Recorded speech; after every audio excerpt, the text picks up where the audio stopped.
I am really pleased to be here, and you know, it's so great to come to the LGBT Center too, because every time I show up at this place, it's something different. It's another mark of the diversity of this city and our communities, and one of the reasons why, even though I lived in Oregon for many, many years, I really pretty much was a San Franciscan all along as I was a kid, and maybe some of you can relate to having come here at some earlier point in your life and realizing that you came home. Something about Pride Weekend that also really brings that out in me. I just found out 3 minutes ago, that a sex history tour that I was going to give tonight had to be postponed. So I don't have to run out of here suddenly at the end of my talk, which is really great. And maybe I'll have a chance to chat with some of you. It's possible that maybe at some point Openhouse would want to work out a deal with me where we invite as many of you as want to come and offload some of your memories about the stuff that maybe the LGBT Historical Society doesn't ask first about when they do oral histories these days, because the Center for Sex and Culture, my nonprofit, is especially interested in sexuality and our sexual history. So, but I won't be going and doing that tour tonight, so we have our time together sort of uninterrupted. There is also an e-list that I put back there on the table that also has the Openhouse material, which is an e-list for the Center for Sex and Culture, and anybody's name, anybody who signs it, who also puts a G by their name, I will share your address with Goodbye for their e-list if you are interested in it. So just be aware of that. Or you can even put Goodbye to Only on there if you want to, if you don't want to be on the Center's e-list. So I brought a few toys to talk about. I am going to talk about toys, but I'm going to talk about a lot more than that. So I didn't want to overwhelm us with a whole table full of stuff to look at. I want to start with some more sort of general and maybe cultural remarks, certainly remarks that have associations with health and well-being as we age, the role of sexuality in that, some of the complications of sexuality around those topics. And I really want to thank Fairley again for talking to me ahead of time and catching me up on the group and helping me sort of craft some ideas that I'm going to share with you. So thank you again for not only all the admin stuff that you did to get me to go get in here, but also the thought piece that went into it. So I also am completely fine if you would like to stop me in the middle of what I'm talking about at some point and ask me for clarification or send me off on a tangent, anything like that. Yes, please. Goodbye. Oh, thank you very much for getting me off on that tangent. Good Vibrations is Goodbye for short. And Good Vibrations, besides being a Beach Boys song, that many of us remember snapping our fingers to Low many years ago, is also a sex toy store. It's 34 years old in San Francisco. I've been there for 20 of that 34 years, meaning that I've been there for longer than the original founder was. It's possible, it seems like only yesterday, but it was 1990, which is not really only yesterday for some reason. As you all know, time flies when you're having fun, so that's been my life the last few years. And Good Vibrations was initially started out to be a place for women to comfortably shop for sex toys. It turned out that immediately upon its founding, men started to poke their nose in the door and say, "Are you guys only for women? Because you know all the other places that I have available to me to shop for materials I don't much like. I can't ask my questions there." And some of the men in the audience will know that there have been, in San Francisco in particular, and in some other cities too, some gay male in particular themed shops that did tend to hire gay men, where you could talk to the guys, where there would be some information exchange available if you needed to ask about materials, and, you know, what do you do with this thing? And what if I wanted to do this or that, would that be safe? And the kinds of questions that people might have about sexual products like that. There certainly was no such place for women until the early 70s in New York. One shop opened, and Good Vibrations was the second one in the country. And once the women who started Good Vibes realized that men wanted to shop there too, they started to sort of rethink their understanding. Because the original founding of Good Vibes, it is very interesting when you think about gender and sexism and things like that. There was just this assumption that there was no place for women to go to comfortably shop for toys, pretty much true, but also that men were perfectly fine and comfortable with the sex stores that were there already. Like, well, men had started them, men looked like them, was a little bit simplistic, perhaps, in that kind of thinking. Anyway, so that's the vibe. It still exists. There are 3 of them in the city now, one in the East Bay, in Berkeley, and one in the Boston area, so, you know, tomorrow the world, but first Boston. And the one that's in San Francisco, in case you are interested in visiting them, one's in the almost upper pole between Clay and Sacramento. One of them is at Mission and 5th in approximately the old San Francisco Chronicle, and back in the parking garage where you park when you go down there to go to the movies. It's in that building. And that's the newest one. And then the flagship store is on Valencia and 17th now. Some of you will remember it used to be way further up Valencia. Valencia in 23rd, Dolores in 22nd, and that's in that next to the woods. So thank you for asking me that. I still appreciate it. And I was going to say goodbye 50 times, and people would go, what is that thing she's talking about? She's talking about the Beach Boys? What do they have to do with that? I think I might have had sex with Beach Boys songs in the 70s, but I'm not even sure. Some things you just don't remember, you know what I'm saying?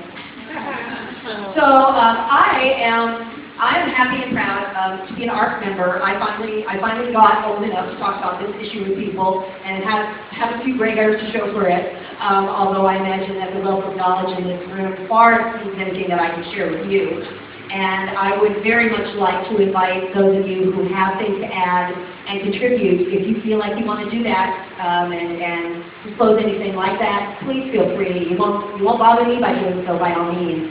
I know sometimes people still want to keep sexual specificity private to themselves and their lovers and spouses, and some people talk about it all the time, like me. So whatever is your comfort level and your cultural space that you have created together.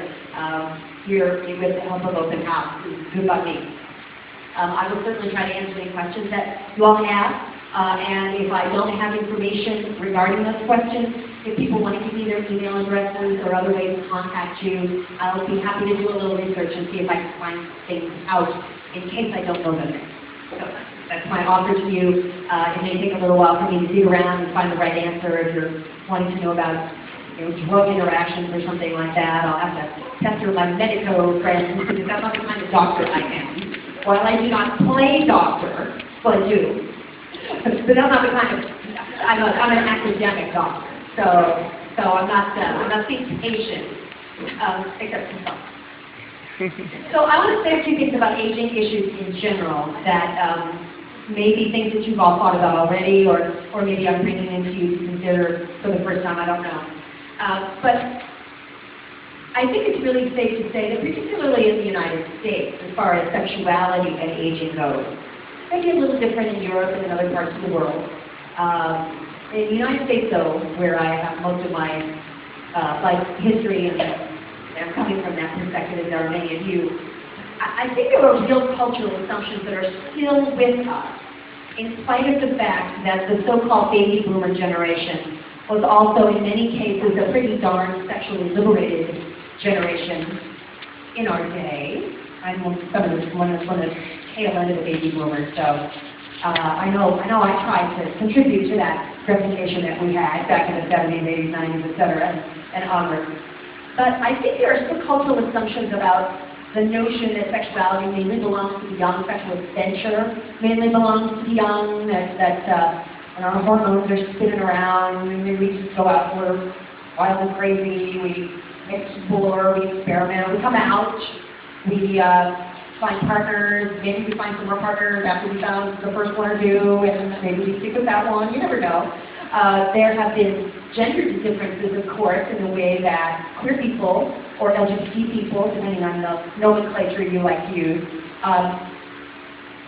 treat and explore sexual issues. But those gender differences, while I think they're very important, are never either or. I think one of the things that we all, as people, have to struggle with in terms of our sexual orientation issues, our relationship with our own gender and gender identity. We have to struggle with this idea that in the United States in particular, there's a real either-or way of thinking about things like identity, and we have gay or straight people so often bi and trans people are not acknowledged. We have you're either in or you're out of one or another thing, and I really think that that kind of extends to you're either young or you're old. And I think that many of us are on a journey. I don't think we've arrived at our destinations yet, most of us, and some of you may feel as though you've gotten all the way there, but I know that I'm somewhere in mid-journey in terms of my age, and I also know that I'm somewhere mid-journey in terms of my sexual experiences and understandings, and that while I've been menopausal for the last several years, or perimenopausal and into menopause now, I know that things about my expectations about my own body and response have changed. Many of you may be able to relate to that as well, but that one of the things that is more important probably even than that is the way I've been conditioned to think about myself and my sexuality, given the age that I am, and aging forward, and the way people who are younger than me, too, think about me as a potential sexual partner or sexual person. So maybe some of you have also run into those kinds of attitudes from people outside of your immediate circle of intimacy. I find that this may be an even more complicated question when it comes to talking about LGBT folks, because this idea, dirty old men or thrifty old women, we don't necessarily always even get recognized anymore, depending on where we are as LGBT, unless we mindfully come out. There's something about the notions about who are identifiable as LGBT that even those assumptions kind of favor people who are younger, which may make it harder, easier, or neither for people as we age when we're in these communities. Did you want me to address something, or did you have a question or something else to share? I would like to hear some examples. You may say things like attitudes, examples. Some examples. Okay, thank you very much. I appreciate that. Great. Yes. The question was, or she actually was saying that she'd like to have some more examples around more general ideas that I'm throwing out there. Okay. But that was, okay, so I will, when people have questions or shares, I'll repeat them. Because I know in particular, some of us have quieter voices than others, but also we've got Stan right here that is really making me use it. Yes, go ahead. Oh, yeah. That's really good. He asked, would we check in to see whether or not we feel too warm? Do we still need this fan on in here, or can we turn it off? Enough, are there enough off to, is that okay? Yeah. Oh, okay, cool with me too. Okay. You can hear you want? Okay. So, thank you for those. I'm making the world you want. Yeah. We can hear. That's a darn good fan. Get loud. And I may not have to talk quite so loudly into this mic either, but if anybody does have any trouble hearing me, for heaven's sake, please cup your ears or let me know, figure it out. If we're going to talk about sexuality, we have to be more intimate. It helps to be a little more intimate. I'm actually pretty used to, standing on balconies and yelling stuff out, but that is not as intimate as it can be, that's very, very true. Well, I'm going to get some specific ideas about what I'm talking about, some of these general ideas now, and thank you for that. I want to say that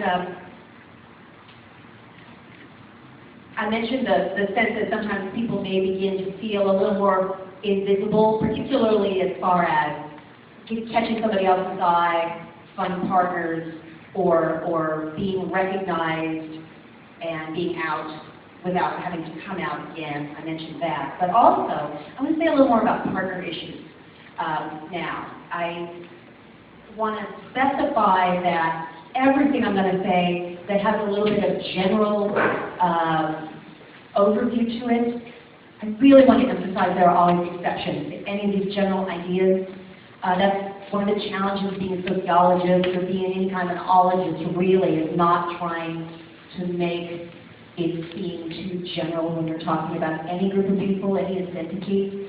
since there are always people who cut against the grain of however our identity may lead us, and anybody who, I mean, I'm guessing that all of you coming out across the lifespan, as I'm guessing many of us have, some of us having come out very early, some of us maybe having come out a little more recently than that,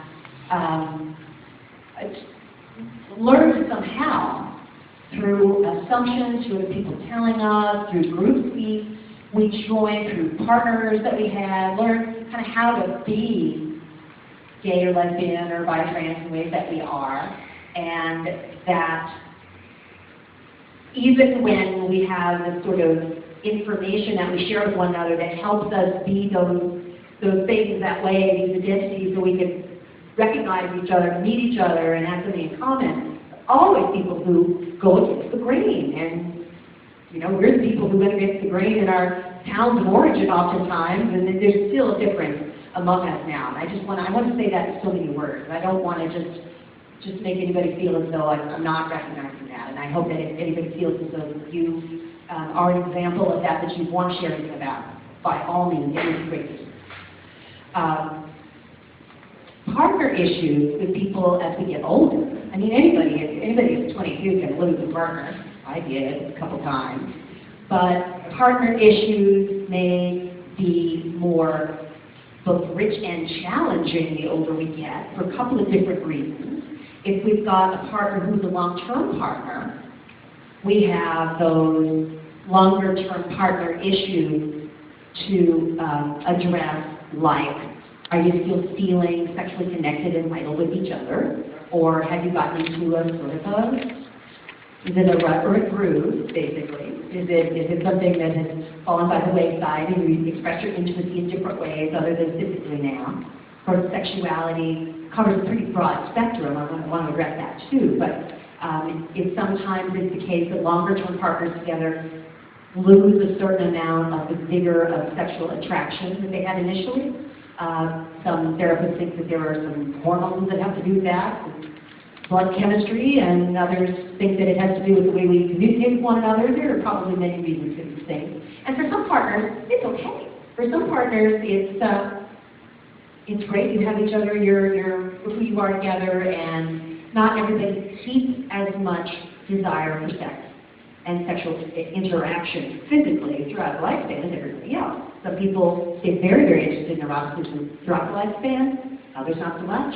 Sometimes people, when there's something else going on, like a partner has, or oneself has begun to undergo changes, has gotten into issues at work, or has retired, has started to step into health issues, and is not sort of living in their body the same way as they have. That can make a difference.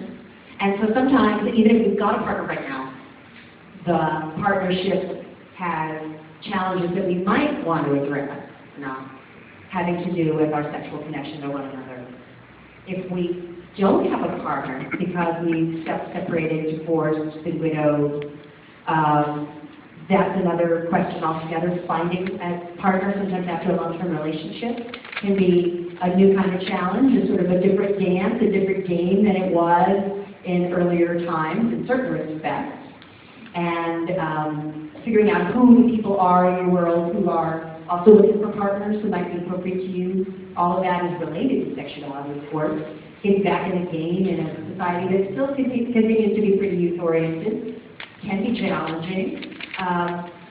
Sometimes people have been fluid bonded with their partners for a while and are getting back and are even right now learning safer sex issues and strategies. These are things that many of us have been thinking about and dealing with in our lives for a couple of decades plus now.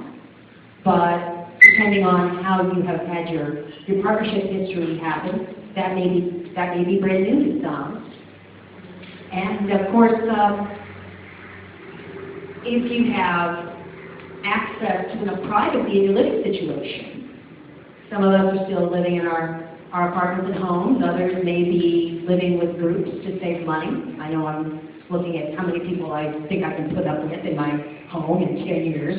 Well, to stretch my retirement money, so perhaps you're getting back into communal living already. Who knows? And Access to privacy can affect your sexual access and even sometimes your sexual feelings. If you don't feel like it's a place to go to do it, then that might make a real difference. Do you feel comfortable enough to go to some of the sexually charged environments in the city? If you didn't have privacy at home, would you go to Arabs, you guys? I don't know. Women, there is not always a sexually charged and acceptable place for women at any given time in the city. Sometimes there have been ones, and right now I don't think there is, except every now and again, the Citadel or some of the BDSM or other sex environments, there may be a women's-only event, but not that many. There are not that many, and not necessarily only one. And some of them discriminate against people who are older. Some of those sexually charged environments want people who are under 40. So, damn them. I don't know what they're missing. Whippersnappers.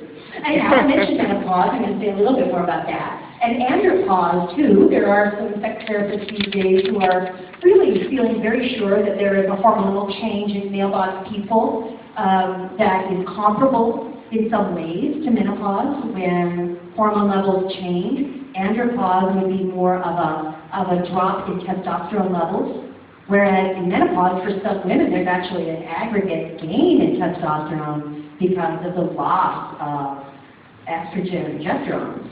So I'm not going to get too deeply into hormones here, because only a few people can think that's sexy. I find. I don't even always think it's sexy.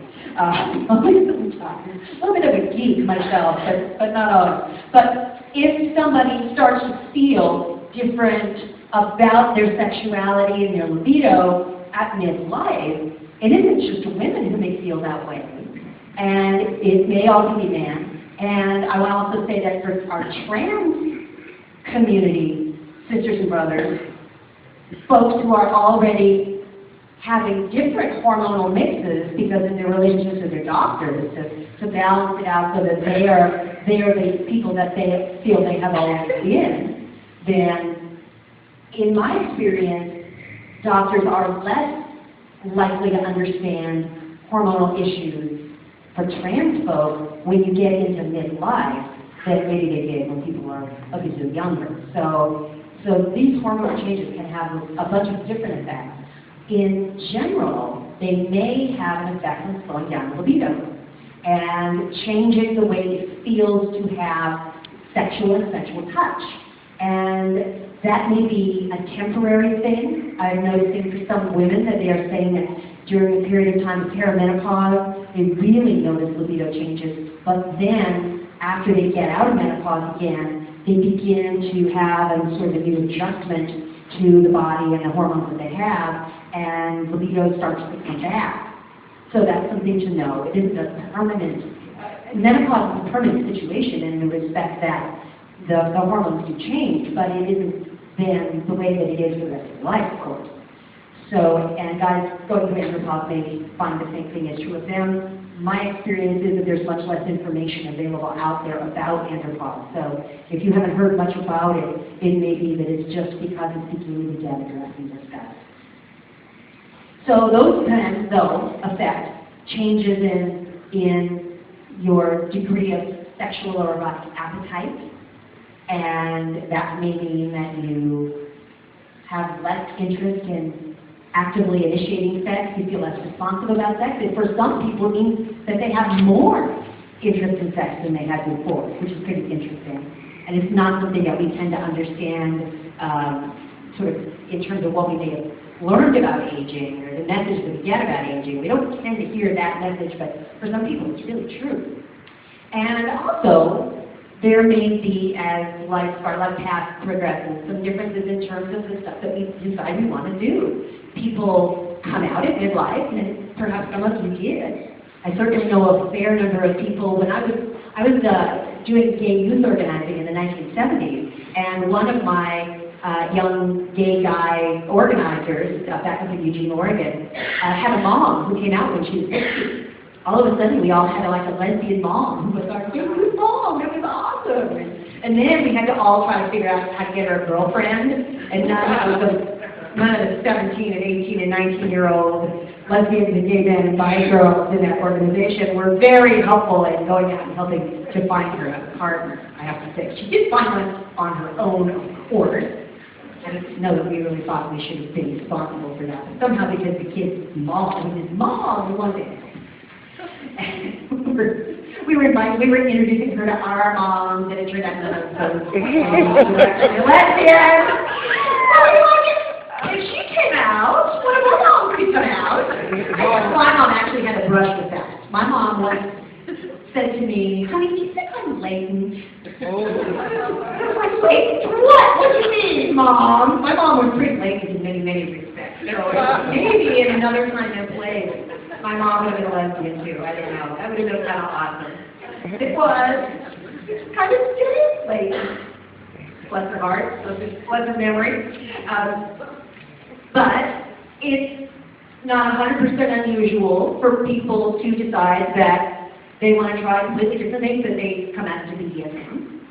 That I know one lesbian who decided that she wanted to have sex with a guy. She called me up and said, if I call one of those guys in the back page of the BAR, will they take me seriously? And I was like, wow, no question.